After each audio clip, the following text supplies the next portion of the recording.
வணக்கம் நண்பர்களே, விஜயபிரேக் பேசுகிறேன். Don't chase people, chase dreams அப்படின்னு ஒரு அழகான வரி இருக்குது. நம்ம எதெல்லாம் சேஸ் பண்ணணும், எதெல்லாம் சேஸ் பண்ணக்கூடாது. ஃபஸ்ட்டு வேலையை சேஸ் பண்ணக்கூடாது, ஒருத்தவங்களோட காம்ப்ளிமெண்ட்டை சேஸ் பண்ணக்கூடாது, சீக்கிரம் ஜெயிப்பதற்கான ஷார்ட்கட்டை சேஸ் பண்ணக்கூடாது, மெயினாக இன்ஃப்ளூயன்சஸ் சேஸ் பண்ணக்கூடாது.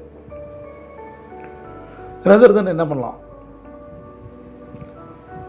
அடுத்தவங்களுக்கு ஹெல்ப் பண்ணி அவங்கள ப்ரொமோட் பண்ணலாம்.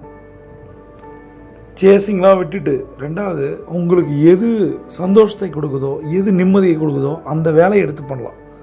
மூணாவது உங்களுக்கான நேரத்தை, அந்த குவாலிட்டி டைமை உங்களுக்கு பிடிச்சவங்களோட ஸ்பெண்ட் பண்ணுறதில் கொடுக்கலாம்.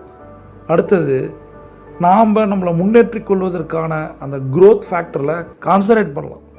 நான் சொல்லலாம் லேர்ன் அண்ட் க்ரோ அப்படின்னு சொல்லுவேன். லாஸ்ட் ஒன், முடிஞ்ச வரைக்கும் நன்றி உணர்வு கொடுக்க ட்ரை பண்ணலாம்.